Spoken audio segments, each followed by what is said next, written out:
हाँ तो ये फाई कैसे लिख दिया मैंने? फाई मतलब यहां पर कोई ना कुछ एंगल बनेगा, तो उस एंगल को मैंने नाम दे दिया फाई। ठीक है, यहां पर कुछ ना कुछ एंगल बनेगा, उस एंगल को मैंने नाम दे दिया फाई। सर लेकिन रॉड जो होती है वो थिक होती है सर, तो उसका रेडियस कैसे हमने ढूंढा?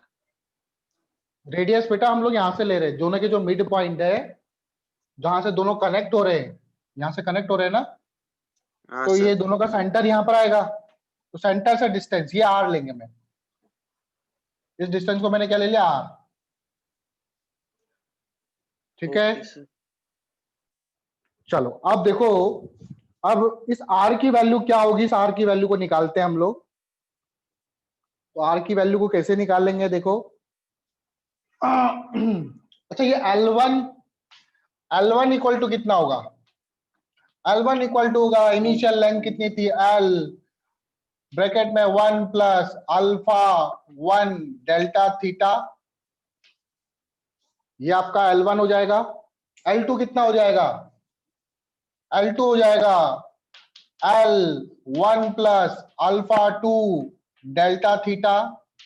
यहां तक कोई दिक्कत? No sir. ठीक है, अच्छा अब देखो, ये जो ऊपर वाली रॉड है, अगर मैं इसका मिड पॉइंट देखूं, ये जो मैं लाइन बना रहा हूं, ये क्या करा रहा हूं, इस ऊपर वाले रॉड का मिड, तो इस रेडियस को मैंने मान लिया R1, इस रेडियस को मैंने मान लिया R1, और ये R1 इक्वल टू क्या होगा, R प्लस इसकी थिकनेस कितनी थी, D, तो ये हो जाएगा R plus D by two. क्या ये बात समझ में आई? ये बात समझ में आई? मैंने R1 को R plus D by two कैसे लिखा है? उसी यस तरह सर। से जो नीचे वाली रॉड है, उसी तरह से जो नीचे वाली रॉड है, उसी तरह से जो नीचे वाली रॉड है, नीचे वाली रॉड की रेडियस क्या होगी, नीचे वाले रॉड की रेडियस यहां से लेंगे, ये इसका mid. R minus D by two. Very good, इसको मैं बोलूंगा क्या, R2, और ये R2 हो जाएगा R minus D by two. ठीक है, अच्छा आप लोगों को मान लो ये कोई आर्क बन रहा है, यहां पर ये एंगल थीटा है, इसकी रेडियस R है, ये आर्क की लेंथ L है, तो इन तीनों के बीच में कोई रिलेशन होता है क्या? L equals to R theta. Theta equal to L by R, सुना है कभी? हाँ एंगल सर। को कैसे डिफाइन करते हैं? तो L बराबर हो जाएगा R थीटा, L इक्वल टू क्या हो जाएगा, R थीटा। तो L1 को क्या लिख सकता हूं मैं, R1 इंटू फाइव लिख सकता हूं क्या? L1 को R1 फाइव लिख सकता हूं मैं? Yes sir. और R1 कितना है, R1 है R plus D by two, तो ये हो जाएगा R plus D by two into five. Similarly L2 को मैं लिख सकता हूं R2 इंटू फाइव, और ये हो जाएगा R minus D by two into five.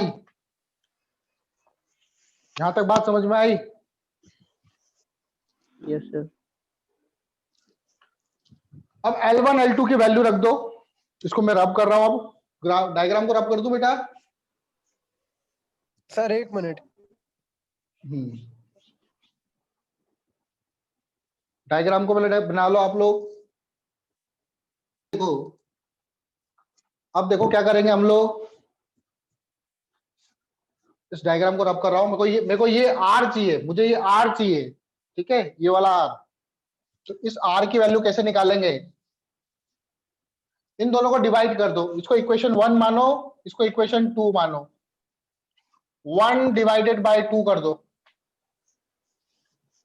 ठीक है, 1 डिवाइडेड बाय 2 करूंगा तो मुझे मिलेगा L1 अपॉन L2, यहां पे मिलेगा R plus D by two 5 sir नहीं बचेगा। R minus minus D by two 5, 5 से 5 कैंसिल, L1 और L2 की जगह मैं ये वैल्यू लिख सकता हूं, यस सर। L1 और L2 की जगह ये वैल्यू लिख दो, L 1 plus alpha 1 delta theta L 1 plus alpha 2 delta theta. ठीक है,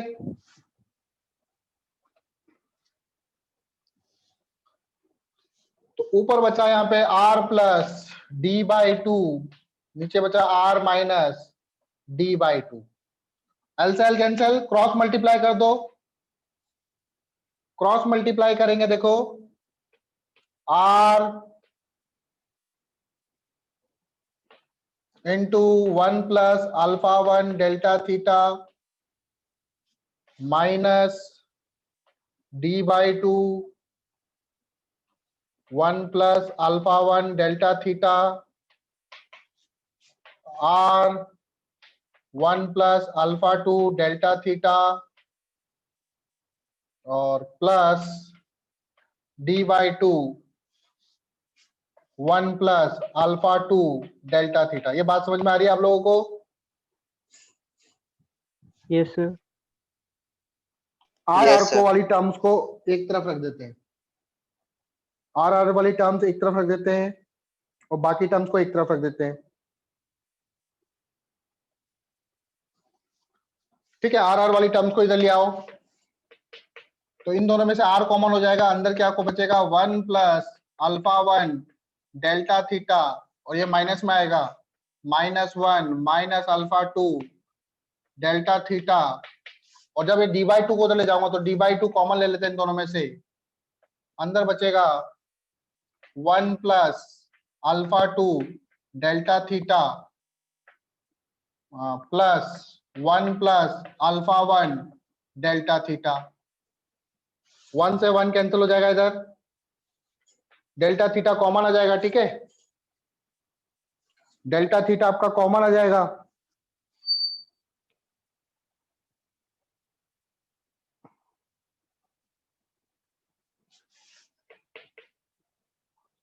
आर डेल्टा थीटा अंदर आ जाएगा अल्फा 1 माइनस अल्फा 2 और यहां पर देखो 1 प्लस 1 2, 1 प्लस 1 2 और फिर डी बाई टू से मल्टीप्लाई करो तो डी आएगा plus D by two delta theta alpha 1 plus alpha 2।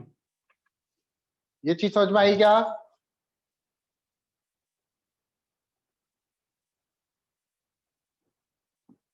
ये चीज समझ में आई Yes, कैसे sir. लिखा मैंने? इसको देखो, इसको सॉल्व करोगे तो ये आएगा। अब देखो यहाँ पे जो अल्फा 1 है अल्फा 2 है, एक्चुअल में छोटी क्वांटिटी होती है बहुत ही, और फिर डेल्टा थीटा से मल्टीप्लाई हो रहा है, तो इस क्वांटिटी को क्या कर देंगे हम लोग? नेग्लेक्ट कर देंगे। इस क्वांटिटी को कर देंगे नेग्लेक्टिंग कर देंगे, नेग्लेक्ट कर देंगे इसको। तो नेग्लेक्ट कर देंगे तो आपके पास बचेगा क्या? अब मैं इसको रब कर रहा हूं इधर,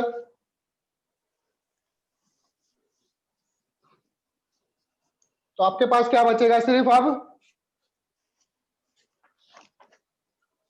are delta theta alpha 1 minus alpha 2 equal to D.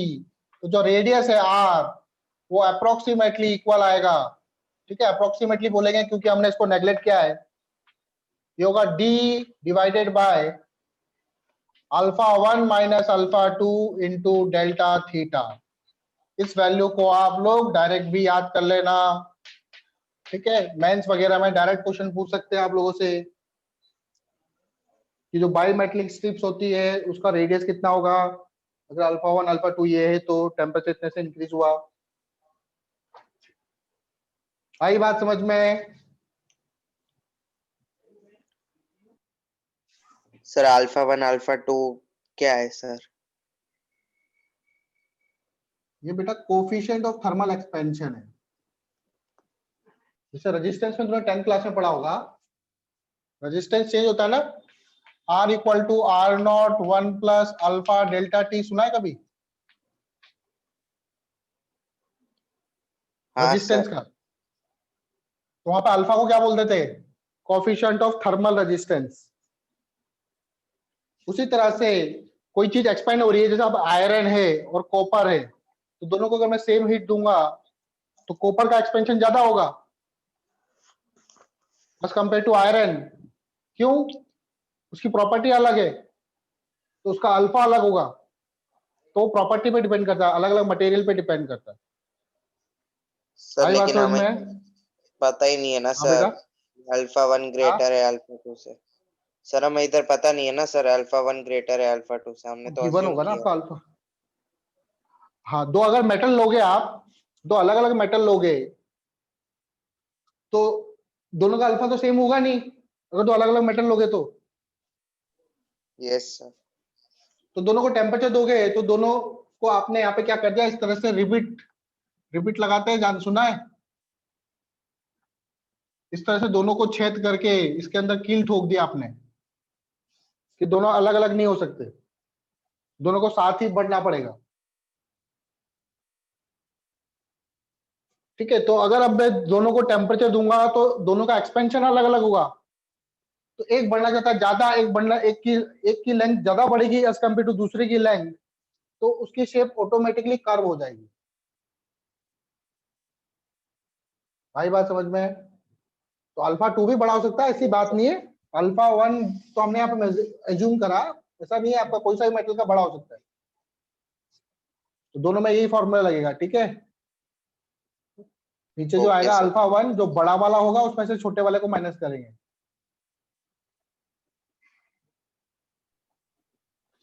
Different temperature scales.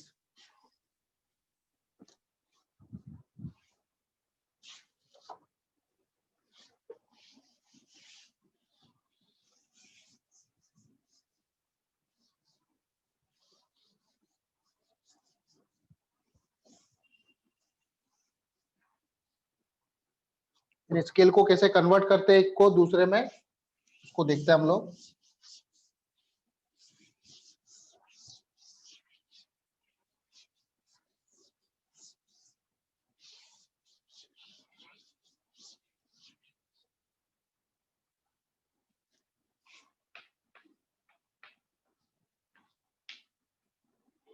Different temperature scales.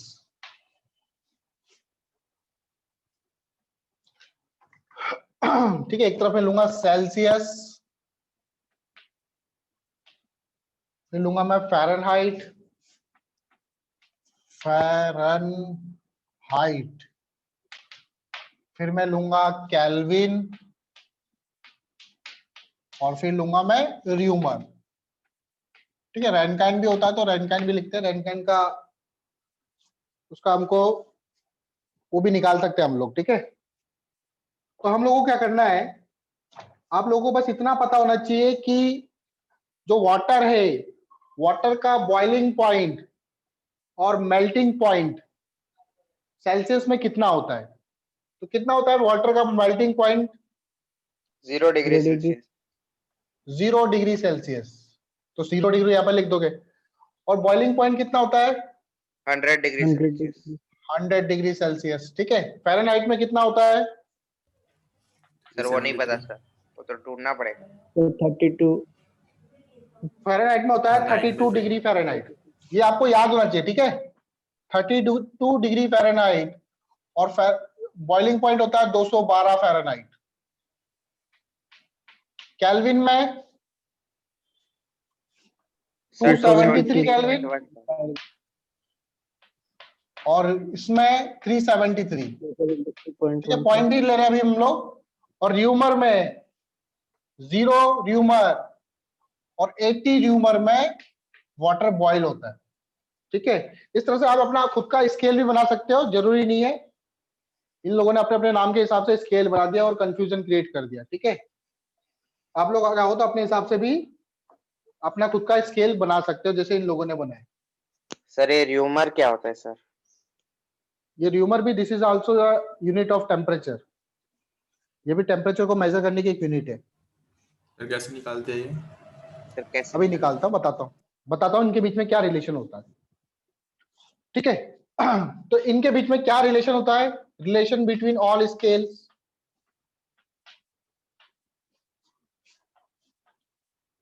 तो आपको कोई फॉर्मूला रटना नहीं है, बस एक चीज समझो। जैसे यहाँ पे कोई टेम्परेचर ले लिया आपने, थीटा, ठीक है, थीटा टेम्परेचर है, उसकी वैल्यू 0 से 100 डिग्री की सेल्सियस के बीच में है, और उसको आपने सी से रिप्रेजेंट किया। सेल्सियस में उसकी वैल्यू आ रही है सी, फ़ारेनहाइट में क्या आएगा एफ, केल्विन में क्या आएगा के, और र्यूमर में क्या आएगा आर। ठीक है, आर से र्यूमर में उसकी वैल्यू को रिप्रेजेंट कर रहा हूं मैं। अगर केल्विन में निकालता हूं तो उसको मैं के से रिप्रेजेंट कर रहा हूं, फ़ारेनहाइट में एफ से रिप्रेजेंट कर रहा हूं, और सेल्सियस में सी से रिप्रेजेंट कर रहा हूं उस टेम्परेचर को। ठीक है, तो देखो इनका जो फ्रैक्शन होता है वो फ्रैक्शन सेम होना चाहिए। फ्रैक्शन बताया था मैंने, फ्रैक्शन क्या होता है, फ्रैक्शन उस समय भी बताया था, submerge volume upon total volume. Yes sir. ठीक है, तो इसी तरह से यहां पर भी जो फ्रैक्शन होगा, इसका जो फ्रैक्शन होगा वो सेम होना चाहिए। ठीक है, कैसे, जैसे इसका c minus 0 divided by total difference 100 minus 0, उसी तरह से यहां पर fraction f minus 32 equal to 212 minus 32, उसी तरह से यहाँ पे k minus 273 divided by 373 minus 273, उसी तरह से र्यूमर में r minus 0 divided by 80 minus 0। आई बात समझ में? ये फ्रैक्शन सब में सेम होगा। आप खुद का स्केल बनाना चाहो तो खुद का स्केल बना लो। ठीक है, मैंने बोल दिया कि डीबी सर नाम का कोई स्केल बना लेते हैं, उसमें मैं 19 ले लेता हूं, 19 डीबी। ठीक है, और इसका मिनिमम ले लेता हूं 10, 10 लेके 20 ले लो आप, तो वो आ जाएगा यहाँ पे, क्या आ जाएगा यहाँ पे, d minus 20 divided by 90 minus 20, तो ये आपका स्केल बन जाएगा। ठीक है, इसको नोट मत करना, ऐसे बता रहा हूं मैं। तो इनका फ्रैक्शन क्या होता है, सबका सेम होता है। आई बात समझ में? एट व्हाट टेम्परेचर, क्वेश्चन लिखो, at what temperature both Fahrenheit and Celsius degree are equal, मतलब न्यूमेरिकल वैल्यू दोनों की इक्वल होगी। -40 at what temperature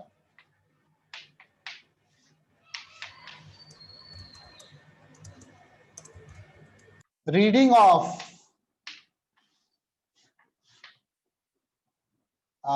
Celsius scale is equal to reading of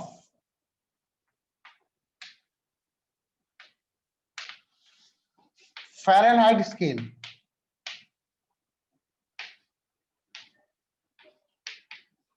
मतलब C इक्वल टू एफ होना चाहिए, जो C की वैल्यू है वही F की वैल्यू होनी चाहिए। ठीक है, तो इनके बीच में रिलेशन हम लोगों ने पढ़ ही लिया है, क्या होता है, C minus 0 100 minus 0 equal to F minus 32 212 minus 32। ठीक है, C की जगह F लिख सकता हूँ या फिर F की जगह C लिख सकता हूँ मैं, तो मैं क्या करता हूँ, F की जगह भी C लिख देता हूँ, 100 आ जाएगा इधर, C माइनस 32 212 माइनस 32 होता है, 2 में से 2 गए 0, 11 में से 3 गए 8, 180, 0 से 0 कैंसिल, क्रॉस मल्टीप्लाई करो, 18C equal to 10C minus 320, इसको इधर ले आओगे 8C हो जाएगा माइनस 320, C बराबर माइनस 320 डिवाइडेड बाय 8, तो आएगा 40, माइनस 40 डिग्री सेल्सियस पर फ़ारेनहाइट स्केल और सेल्सियस स्केल दोनों आपस में इक्वल होंगे। आया समझ में? सर हाँ तो बेटा। फ़ारेनहाइट में भी -40 होगा क्या? हाँ, फ़ारेनहाइट में -40 फ़ारेनहाइट। 0 डिग्री सेल्सियस पर होता है ना, तो कुछ र्यूमर कन्वर्ट करेंगे सर 48 र्यूमर, हाँ क्या 48 48 र्यूमर? र्यूमर सर, इसको सेल्सियस में कन्वर्ट करना है। अच्छा, सेल्सियस स्केल और र्यूमर स्केल कब बराबर होते हैं ये देख लेते, चलो इसको नोट कर लिया। हम लोग ये फाइंड करते हैं कि हाँ, हम लोग ये फाइंड करते हैं कि सेल्सियस स्केल और र्यूमर स्केल कब बराबर होते हैं।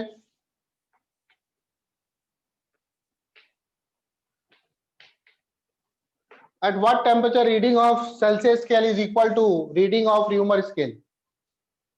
इसको निकाल के देखते हैं क्या आती है वैल्यू। तो अब C इक्वल टू F नहीं होगा, अब C इक्वल टू क्या होगा, R के। R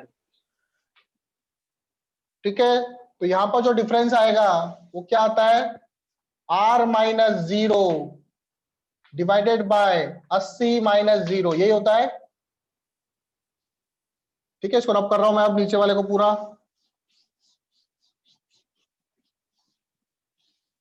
तो क्रॉस मल्टीप्लाई कर दो, पहले 0 C बाय 100 R बाय 80, 0 से 0 cancel, 8C equal to 10R। तो C इक्वल टू हो जाएगा, सॉरी मैंने गलती करी, कुछ गड़बड़ मिस्टेक हो रही है ना। हाँ सर, सर सी रख देंगे तो सर 0 हो जाएगा, मतलब सी कट 10C जाएगा कभी भी इक्वल नहीं होगा। सर, पॉसिबल ही C इक्वल टू 10C।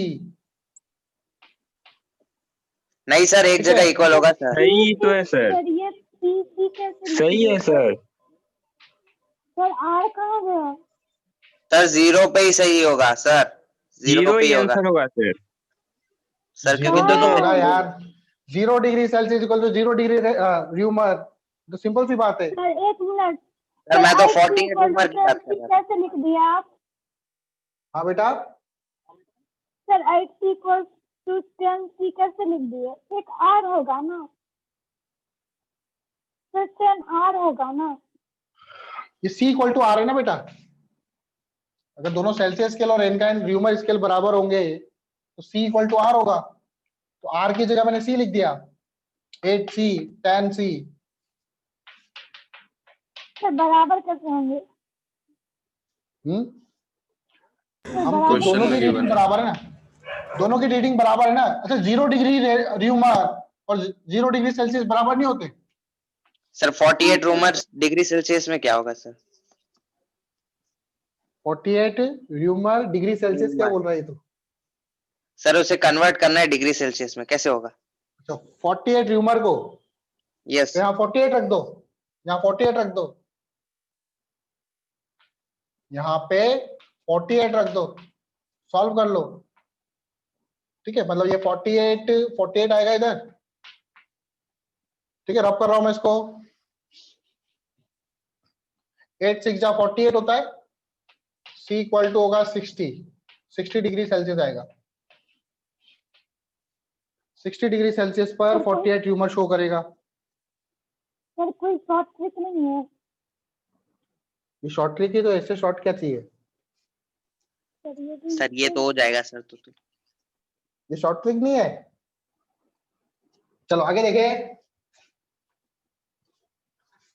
अब आता है एनामोलस बिहेवियर ऑफ वाटर। क्या मतलब है? एनामोलस बिहेवियर ऑफ वाटर, अजीबो गरीब।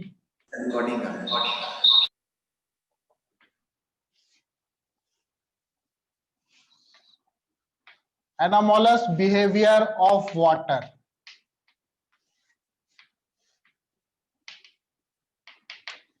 एनामोलस का मतलब होता है अजीबो गरीब। ठीक है, अजीबो गरीब बिहेवियर वाटर का। MI हाँ बेटा, सर, स्पेलिंग AM क्या है सर?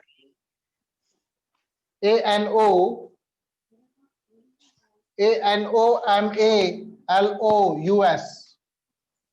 सर प्रोनाउंस क्या करेंगे तो? Anomalous behaviour of water, anomalous behaviour of water. ठीक है, प्रोनाउंस कर लेना आप लोग यार। सर उसी में तो दिक्कत होती है। चलो 0 डिग्री सेल्सियस पे क्या होता है, हमारे पास आइस होती है या फिर वाटर भी है, और इधर 100 डिग्री सेल्सियस है। ठीक है, जब 100 डिग्री सेल्सियस से मैं टेम्परेचर डाउन करूंगा तो वाटर की डेंसिटी बढ़ेगी घटेगी? तो बढ़ेगी। 100 डिग्री सेल्सियस से जब मैं इधर जाऊंगा माइनस टेम्परेचर डाउन करूंगा तो डेंसिटी क्या होगी? बढ़ेगी बढ़ेगी घटनी चाहिए?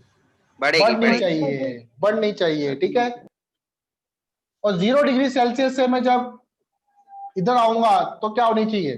कम होगी। घटेगी। पहले घटेगी फिर बढ़ेगी।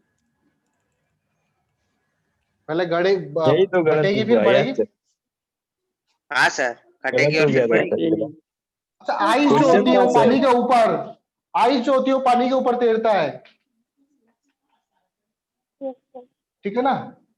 Yes sir. आइस जो है वो पानी के ऊपर तैरता है, क्यों? क्योंकि आइस की डेंसिटी क्या होती है? कम कम आइस होती की है। डेंसिटी लो होती है।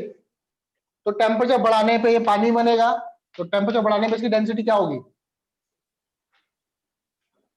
बढ़ेगी। बढ़ेगी फिर कम होगी। बढ़ेगी। बढ़ेगी। हाँ सर, डेंसिटी पहले क्या कम होगी? होगी। टेम्परेचर बढ़ेगी।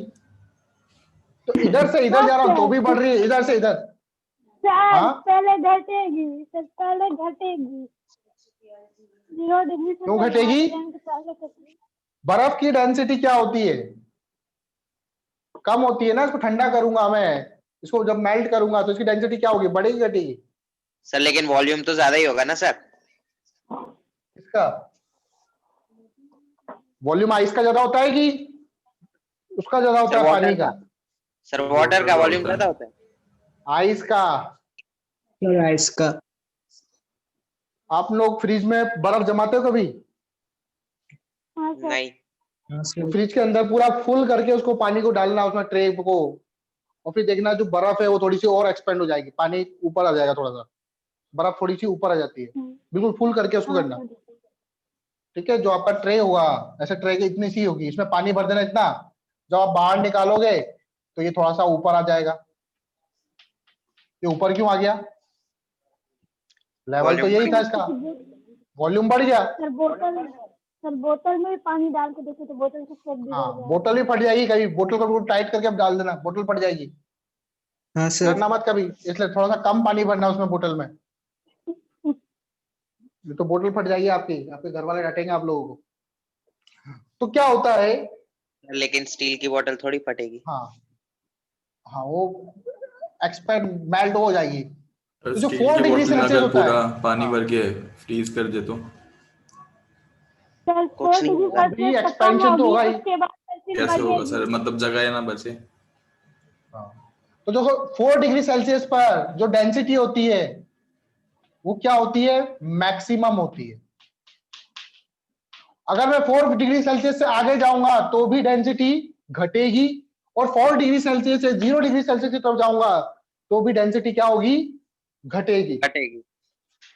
आई सर बात समझ 4 में पे है? क्यों? ये तभी तो इसको बोला anomalous behaviour of water. Actual में उसके जो मॉलिक्यूल्स वगैरह वो कुछ 4 डिग्री सेल्सियस पे इस तरह से अरेंज होते हैं, उस समय उसकी डेंसिटी मैक्सिमम होती है, ठीक सर है। कैसे आप निकालते हैं? एटॉमिक स्ट्रक्चर वगैरह में पढ़ोगे आप लोग ये।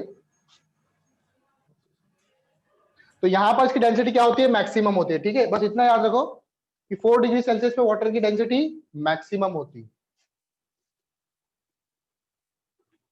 तो देखो 4 डिग्री सेल्सियस से जब मैं ऐसे जाऊंगा तो इसका जो गामा होगा, गामा ऑफ वाटर, ये पॉजिटिव होना चाहिए नेगेटिव होना चाहिए?